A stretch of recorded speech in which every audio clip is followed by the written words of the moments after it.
Hello.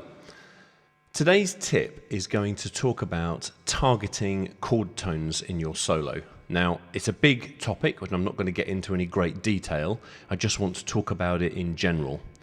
So, when you're playing a solo, quite often what is happening underneath you, the accompaniment, might be more than one chord or riff. Sometimes it is just one chord or riff, but sometimes it isn't.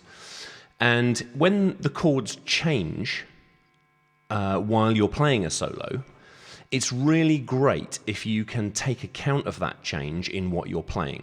So as a beginner, we quite often learn one scale and just solo using the scale that we have got. And we don't necessarily take account of those chord changes as they're happening. In jazz, people do this all the time. They call it playing the changes. But it's really important to think about this in rock music, blues, funk, and any other style of music that you might be improvising a solo with. So I'm going to show you a couple of ideas based on the modern heavy rock backing track that we've just released.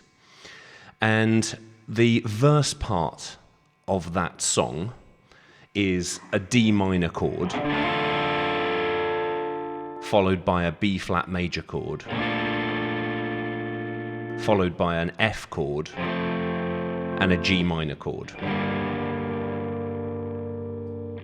Now, when I'm playing a solo, I'm basically using one scale. I'm using what's called a natural minor, or sometimes an Aeolian mode.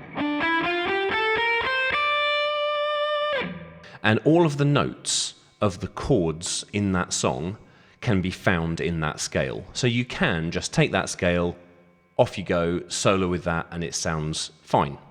But you might find yourself playing notes that don't fit really brilliantly with the chords that you're playing.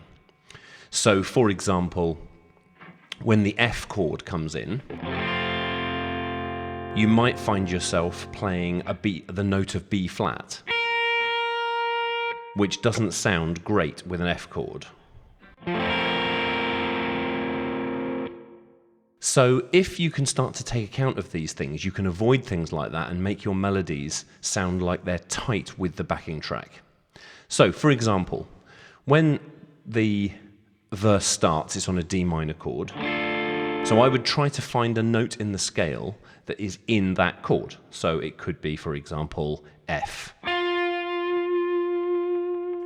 Then, while that chord is happening, I can play a melody using the notes of the scale.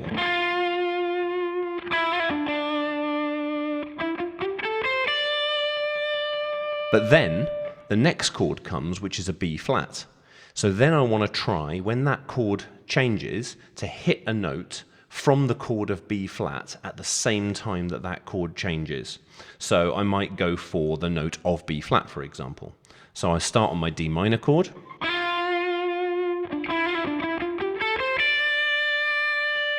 and then B flat chord here. So now I've marked that change by having the note of B flat come in at the same time as the chord. Play a little bit more on the scale. And then I'm going to move to the F chord, and I found myself already on the note of F, so I'm just going to stay there. But then there's a brief G minor chord that comes in, so I'm going to play a note from G minor, I'm going to play a B flat, before going back to the D minor chord, and I'm going to go to an A. Like that. Now, one of the characteristics of a solo that's done like this is that you can quite often hear the chord changes in the solo if you take the chords away. So I'll give you an example. I'll play a short solo, a simple solo, over those chords, and listen to it and see if you can hear the chords in what I'm playing.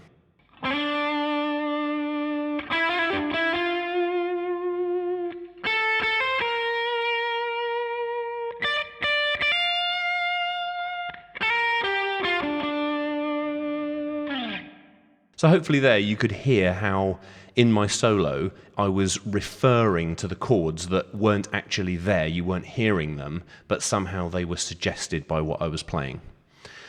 So this is a big topic that requires a lot of looking into. You have lots of understanding about scales and chords and arpeggios, but you can start doing this even if you are not familiar with a lot of that stuff, just by using your ears and listening really carefully when you're playing.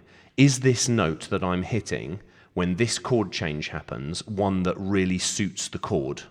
And then next time, if it isn't, then maybe you need to try a different note, and you could start to develop an ear for which notes work with which chords, even if you don't have a theoretical understanding of it. So here's an example of a solo over the backing track, putting some of those ideas into practice. Hope you enjoy it.